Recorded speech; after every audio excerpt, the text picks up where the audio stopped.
Hello, you amazing people.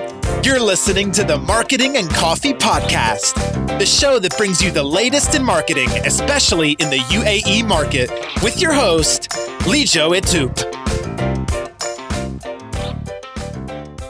Welcome to another episode of Marketing and Coffee Podcast with Lijo. Today, I have a very special guest, Shibu Thomas, who has spent 26 years and he has seen the industry grow from a wholesale market to a complete online. So this entire breadth of experience is something that I felt that my listeners will find a huge value for. More importantly, while talking to him, I realized that he's a sportsman. So as a sportsman, never give up. So he has spent a huge amount of time in UAE, with starting way back in '94 with Sony, then went on to Al Rams, Nikkei. Then he worked with the Al Futtaim Group, Merchandise, and Emax Group. And today he's part of the e-commerce team at Vanity Cart. So it blows my mind the kind of experiences that he would have held throughout all of these years. Welcome to my podcast, Shibu. You want to say something about yourself to my listeners? Thank you, Lijo. Thank you very much. Indeed, it's an honor to be present here today and share my thoughts with you. Thank you once again for the wonderful introduction. I hope I can do justice to what you just mentioned. Yes, you've said everything that one could think of, but if you permit me to say this, I think I've been blessed in a big way. And that is primarily because I was very fortunate and the favor of God has always been with me, because generally what happens is the person that is above you in a corporate world, they are better than you and you look up to them and you learn a lot of things from them. But in my case, it was double whammy for me because I had people below me who were my actual strength. They were very good at what they were doing, much better than me. So you see, I was sandwiched in between two teams, and both of them were actually better than me. All that I had to do was mentor them and learn from them. What I'm trying to refer here is the team that I had, the people that I had. And if we value this in our life, I think things can change big time in our favor. And yes, I've been in sports all throughout, and sports teaches us a lot of things. They say that the game is never over till the match has been won or lost. Till the last minute, it teaches you to fight and it brings in that sportsman spirit and the never say die attitude, and the attitude which says that you can win at any cost. You need to have a compassion, you need to believe in it, and you need to be committed. Yeah, this is how things have been. But yes, Dubai has seen a lot of changes, especially the UAE, from the time that we've come here till now. And the buzzword today is e-commerce and online. So here we are to, I think, discuss much more in detail about what e-commerce is all about. And today, everyone, if you see, is jumping on to the e-commerce bandwagon. Online is the buzzword, as I said. And let's discuss in detail as to how we need to go about it. What are the changes happening in the market, and how can one seize onto this opportunity? Interesting. So before we get on to the e-commerce part, there's something I'm believing on the question that you just said about how it's never over till the last ball is bowled, as you say in cricket. Something that you wrote on LinkedIn, your LinkedIn profile is you specialize in reviving businesses impacted by recession and turn them around into profitable strategic business units. And this skill set is so rare today and so valuable today. So if you can tell us more before and spend a couple of minutes on that before we move on to the core e-commerce part of the podcast. Definitely, Lijo, definitely. I do not know if it's a good thing to say. I've seen the first recession here, which was in 2008. Yeah. And the second one, which we're facing now, probably this is a global turnaround, if I may say. Yeah. And generally what happens in these things is, when a situation or a challenge like this is thrown at you, people tend to take knee-jerk decisions. Yeah. And the first thing that one does is bring down the expenses. When you say bring down the expenses, you ask anyone at any level, the first thing that they will say is bring down the expenses. And how do you bring down the expenses? The first thing is you bring down the marketing expenses, which means you're taking an action to actually bring down your business. Little do we realize this. As it is, the business is down, you cut down on the marketing expenses. I know many of you who are listening to me might disagree with me, but this is the fact. You're actually saying that I do not want more business. And the second one is you cut down on the manpower. Again, these were the same people who actually stood by you in times of trouble. They are the ones who performed. Where you are today is because of these people. If these people were good some time back, they are good even today, and they are the ones who can actually take you through. Having said this, when I've seen Dubai change from a wholesale market to a retail to power retailers, in the sense that there was a time when you used to sell only box movement was happening. You go to the wholesale market and there is just box movement that happens. From there, you moved on to the power retailers. We all know Continent. Before it was Carrefour, it was Continent. And people would never imagine that you could buy a 65-inch television. Can you buy it by just looking at your laptop screen or your mobile screen? Would you ever imagine that you would buy a refrigerator from a mall? We have moved from a mall to a TV screen today. Knowingly or unknowingly, we've all adapted to these changes and we have embraced ourselves to these changes. But little did we realize that we are going through these changes. For instance, I remember when I was in UAE, when we all go back on our vacations, we used to run to the travel agent to get our tickets done, right? I'm sure, Lijo, you would have seen that phase as well. Absolutely. But it's been ages before that we've moved online and we all do our ticketing online. Now, it means we've got used to certain things, but we don't realize that we are actually changing. We are evolving. We've already embraced the change. Let's take, for instance, the current pandemic situation, which has been there in 4 months' time. During these 4 months, we have possibly embraced everything that we couldn't do in the last 10 years.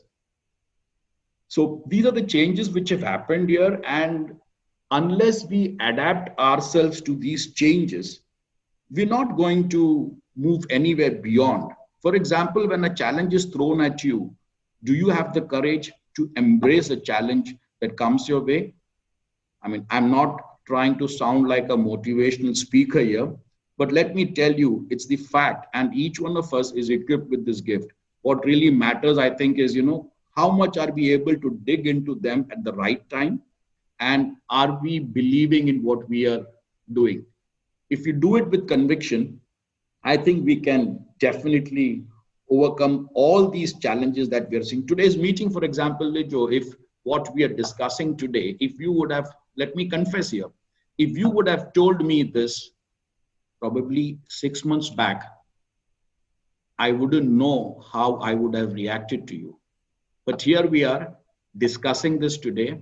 And I'm sure there'll be many more people who would be listening to our conversation somewhere down the line. And I'm sure it can have a positive impact on many of them. Yeah, absolutely. And I think I keep saying that you cannot take your pedal off marketing in this time. People may not be part of the conversion, but you can at least be part of the conversation. And if you're not part of the conversation today, it's going to affect your conversion at a later point of time. And a lot of companies take the pedal off the marketing plan of it, and they suffer in the long term.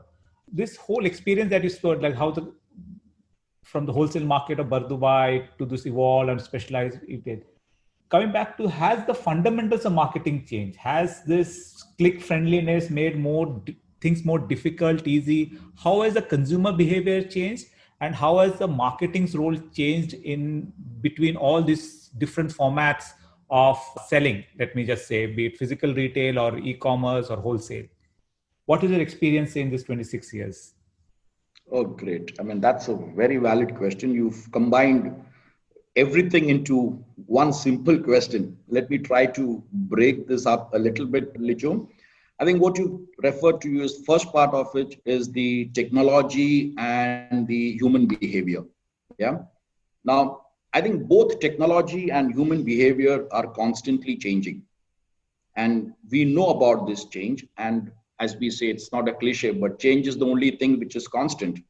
And as an e-commerce business owner, I can tell you one thing, that one has to be ready for this change. Let's look at the offline first, since you mentioned about offline. What do we do when you open a store? You get the right location. You first decide the business that you want to be in. You decide a location. You decide the planogram for the store. You decide on the merchandise based on the business that you are in. You get the right assortment. You make sure that the layout and the planogram is made in such a way that the customer experience is perfect. You make sure that you have the products at the right prices, competitive prices, if I may say, right? Now, these are the same things that you would do when you move into an online store as well in e-commerce. But the way you do this is different. It's made much more easier. Earlier, for an offline store, one has to go through the Excel exercises. You need to have Excel skills, all those things. You have to depend on individuals, and it is people driven. You might have some systems in place post the store opening. Here, when you come to online, you do similar things, but the way you do things is different. Like, what this pandemic has taught us is that it's not the cost of living which is high, but it's the cost of lifestyle which is high. It's what you opt for. So coming back to it, you need to know what is the business that you're getting into. Do you go in for a wide range or a right assortment? Obviously, it's the right assortment. Is it the right experience or the perfect experience? Quite simple, it's the perfect experience. Is it cheap price or competitive price? Obviously, it is competitive price. Let's look at how this can impact our business as well.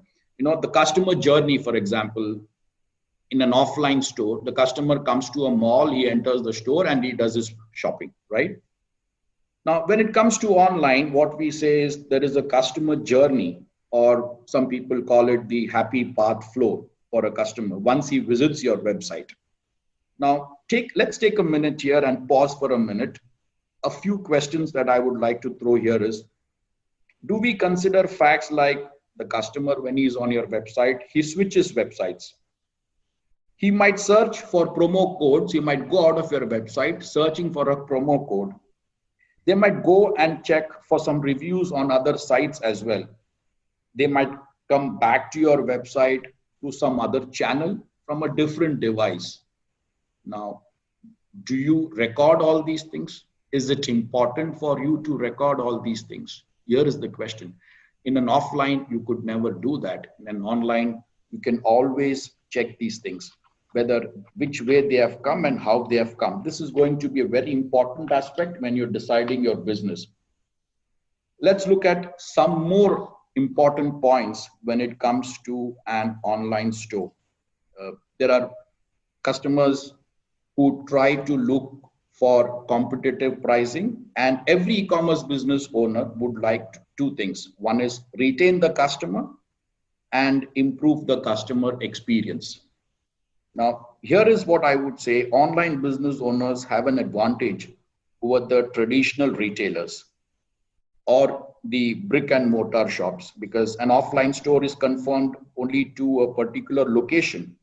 Unlike an e-commerce store where you can go global as well, and a brick and mortar shop, you can never think on those lines. Having said that, I'm reminded of what Warren Buffett wrote in his 1996, the chairman's letter, It says, what an investor needs is the ability to correctly evaluate selected businesses. Now, mind you, note the words selected. You don't have to be an expert in every company or every other business that you want to do. You only have to be able to evaluate the companies within your circle of competence. The size of that circle is not very important, knowing its boundaries as well. How we have evolved is, over a period of time, we have seen that we have embraced changes knowingly and unknowingly. For instance, when Jebel Ali Free Zone was being formed, nobody ever imagined that Dubai would become the hub for all these electronics or businesses which have been formed here, right? When that was being formed, people actually were questioning, why do you need, when there is so many other ports, do you need a free zone again in Jebel Ali? That is why we say when a visionary speaks, majority of the people may not understand what is being spoken, which is why he is called a visionary, because he can see things beyond what we can actually see. So yes, we have evolved over a period of time. I think I've digressed slightly more into the e-commerce domain. But yes, to conclude, what you asked me is people have changed, technology has changed, consumer behavior has changed, and one needs to track these changes in an e-commerce business so that it can give you the correct call to actions. The action points that you need to take can be very clearly seen. For example, some numbers, if I were to look at, for example, there is data available, and this is a revelation, Lijo, actually. Only 0.5% of the big data available at our disposal is actually being used. The reason is that most of the data remains within the proprietary software and external tools. For example, the machine learning technologies are getting much better now. The data is kept all over the place. It's captured, and one needs to retrieve this data, get this data together in the compressed format in a structured manner, which helps to translate into proper action points. So all in all, I would say that e-commerce has made life easier, but one needs to know how to move around, because there is a structured manner how you need to move around. And once you are familiar with it, then life becomes much more easier, because you control everything. You can start it when you want to start it. You can stop it when you want to stop it. You can address a specific target audience. You can do it within a specific region. You can go back to the same customer again. All these are the limitations that you have in an offline business. So all in all, I think it's a good change. It's a big change. We have embraced it, and we have some good times ahead is what I would say. Awesome. And it's so one of the things that has changed along the way is and this was something that we were discussing before, was the human interaction comes very down almost at the end of the funnel, and which was pretty big in physical retail. People used to go ask their doubts, and now most of the things has moved online. So the human interaction in the selling process or the marketing process has changed hugely. So leading to a complete different way of looking at the customer experience. So earlier, the customer experience would be the retail staff that's there. You need to train them, you coach them to act in a certain way, leading to conversions. Now in a digital format, it's completely different. So do you think it has become better? How has the consumer experience sphere changed in this e-commerce digital world? Oh, that when you're talking of customer experience, as I said, the customer behavior has changed. Customers are today educated. As you rightly mentioned, in an offline store, the customer experience was probably a direct interaction with the brand, which is existing even today. But the stage at which a customer interacts with a person is much later. Secondly, you could actually interact with a sales promoter. You go to a physical store, there is a salesperson who's selling the product to you right across you. So you could actually see the body language. You could see the reactions based on which an experienced salesperson would pitch different products. Yeah. And then you could actually see what the customer is doing. Is he buying or no? Is he looking at some other competitors' products? All these things were right in front of us, or rather even today. And mind you, it's in front of us even today, but 85% of our business or the business in the UAE comes from the offline channel. And I'm saying this because this, I think, is a huge plus point as we move ahead in the e-commerce business. It has to change. Change is the only thing which is constant, I said some time back. Having said that, let us look at how these things function in an e-commerce business. I would say the customer learns about the brand and the product even before we realize it. He has access to so much of information today on the net that he has already done a survey of the website, either the website or the brand or the company or the product. He can actually compare products online. He can compare brands and he can actually have information with him even before he comes to your website, which means the customer carries information about you well in advance. However, the interaction time is still way below in the funnel. So now he comes to your website, he checks various things. He could be led. There could be ads which he has seen on various social media channels, either Facebook, Insta, Twitter, Snapchat, LinkedIn, you name any of them. And every organization is today flooding all these places with all sorts of ads.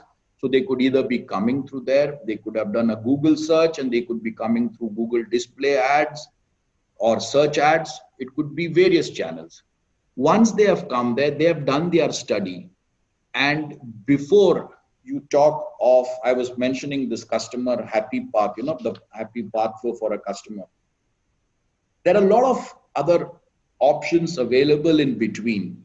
Like for instance, if he has already searched, there is data available with you to track this customer's behavior, and you have search engine recommendations. So you can actually show the customer a product which he's searching for. This option is available today with you in an online business, which is not available offline. Imagine he has done something away from your website. This is being tracked. And then when he comes to your website, there are ways and means you show him products that he is looking for. People talk of conversion. Imagine you want to buy a product and you go to a website and the same product that you're looking for is thrown at you. Chances are, Lijo, that 9 out of 10 times you would end up buying that product. Yeah. It's just like a similar thing happens in an offline as well. Let's take the example of a restaurant. You go to a restaurant and let's say you order your starters, but you don't order your Coke or any cold drinks, yeah, or a juice for that matter. Chances are that you will definitely have a proper meal, and then you might go in for a dessert. This is what data speaks. So similarly, we have seen on some of our websites in the past that if a customer is buying a certain set of products, let's say, for example, a female comes to your website and buys some organic and natural products, cosmetics. We've seen 8 out of 10 cases, they end up buying a perfume as well. So now I know because of the data that these customers, this is a group of customers who look for these products. I have the option of selling a perfume to them. So when you throw this perfume at them, there is every chance that they buy. Obviously, you are increasing the average transaction value of your website, and you are also increasing conversion. This also happens in an offline where a salesperson has to speak and would you need this? We all know of the famous story, Fisher, the person who sold a comb to a person who doesn't have any hair, those bald person type of things. But this is much more easier on an e-commerce website because you have data available with you. So you can convert people. So basically, I'm saying here that the options are available. One needs to see how customer experiences can be improved. And more importantly, the cost of getting back a customer once he goes out from your e-commerce website is probably 5 times more than what you would have spent acquiring that customer. Hence, I would say the customer experience has changed drastically. However, you have softwares available with you to improve the overall customer experiences. Let's take, for example, a Netflix. I was telling you about recommendation engines. 75% of the users watch movies based on the Netflix recommendation, right? That is because the user behavior has been tracked. Or let's take Amazon. No e-commerce business is complete without discussing Amazon, yeah? So I'm sure you are aware about this, Lijo, that 35% of Amazon's revenue is generated from its recommendation engine. So this is a big one. So you have the data available with you. When it comes to online, there are ways how you can improve the customer experiences. And it's a misconception that brands do not have access to this data or it's very difficult. No, this logic is incorrect. Even the smallest of businesses have the means to access and analyze e-commerce data. It all depends on how you are going to channelize it and what stage would you want to show what product to a customer. So that's it for the part one of this podcast. For the part two of the podcast, it will be releasing next Saturday. So stay tuned in, subscribe so that you know when it is released. So till next week, thank you.